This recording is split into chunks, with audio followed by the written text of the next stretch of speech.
மக்கள் அனைவருக்கும் வணக்கம். சென்னை மாவட்டம் திருவொற்றியூரில் 37 வயசுல ஒரு பெண்மணி வாழ்ந்து வந்தாங்க.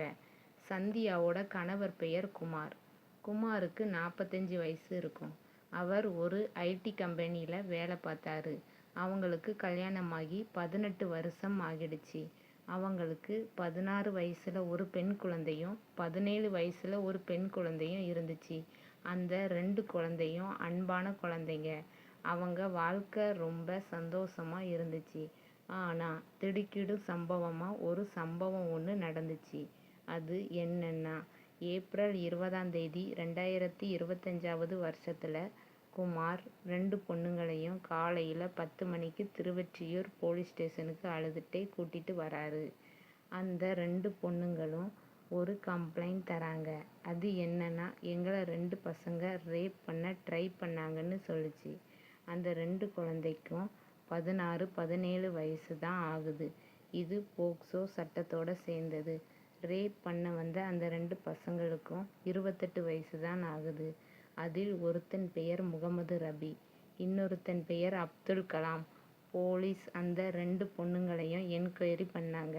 நீங்கள் வெளியே போகும்போது அவங்க வந்தாங்களா, இல்லை இதுக்கு முன்னாடி அவங்கள எங்கேயாவது பார்த்தீங்களான்னு போலீஸ் விசாரிச்சாங்க. அதுக்கு அந்த பொண்ணுங்க, ஆட்டோ டிரைவர் முகமது ரபி எங்களை ஸ்கூலுக்கு ட்ராப் பண்ணுவார்னு சொல்லுச்சு. அவங்களோட ஃபோட்டோ, ஃபோன் நம்பர் எல்லாத்தையும் அந்த பொண்ணுங்க போலீஸ்கிட்ட கொடுத்தாங்க. அந்த ரேப் நடக்க காரணமாக இருந்தது பெட்ரூமில் என்பது போலீஸுக்கு அதிர்ச்சியாக இருந்துச்சு. நம்பவே முடியலை. அவங்க எப்படி உள்ள நுழைஞ்சு 2 பொண்ணுங்க வாழ்க்கையை கெடுக்க ட்ரை பண்ணாங்கன்னு விசாரிக்க அவங்க வீட்டுக்கே போய் அரெஸ்ட் பண்ணாங்க.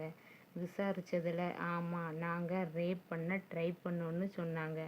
அதுக்கு போலீஸ் அத்துமீறி அவங்க ரூமுக்கு எதுக்கு போனீங்கன்னு கேட்டாங்க. அந்த 2 பசங்களும் அத்துமீறி போகலை, பர்மிஷனோட தான் போனோன்னு சொன்னாங்க. உடனே போலீஸுக்கு டவுட் வந்துச்சு. இந்த 2 பொண்ணுங்களும் வர சொல்லிட்டு நாடகம் ஆடுதோன்னு நினச்சாங்க. ஆனால் அதெல்லாம் இல்லை. அந்த 2 பொண்ணுங்களோட தாயார் சந்தியா தான் எங்களை உள்ளே விட்டு 2 பொண்ணுங்களையும் யூஸ் பண்ணிக்கோங்கன்னு சொன்னாங்க. நாங்கள் சந்தியாவுக்கு பணமும் கொடுத்தோன்னு சொன்னாங்க. போலீஸ் சந்தியாவை கைது பண்ணி விசாரிச்சாங்க. விசாரிச்சதில் காமத்துக்காக பண்ணியிருக்காங்கன்னு தெரிய வந்துச்சு. தந்தையோ அந்த 2 பொண்ணுங்களையும் படிக்க வச்சு நல்ல பசங்களுக்கு கல்யாணம் பண்ணி வைக்கணும்னு நினச்சாரு. தந்தை ஒரு அன்பு தந்தை, தாய் ஒரு காம பிசாசு. சந்தியாவுக்கு இந்த உறவு போர் அடிச்சிடுச்சு. கொஞ்சம் மாசங்களுக்கு முன்னாடி முகமது அலிங்கிற ஆட்டோ டிரைவரை சந்தியா சந்திச்சு ஃபோன் நம்பர் வாங்கி அடிக்கடி வெளியே போகணுன்னு ஆட்டோ டிரைவரை அழைப்பாள். பீச், பார்க், ஹோட்டல் என்று எல்லா இடமும் அவனுடன் சுற்றி அவனுடன் தவறான உறவில் மாசக்கணக்கில் இருந்தாள்.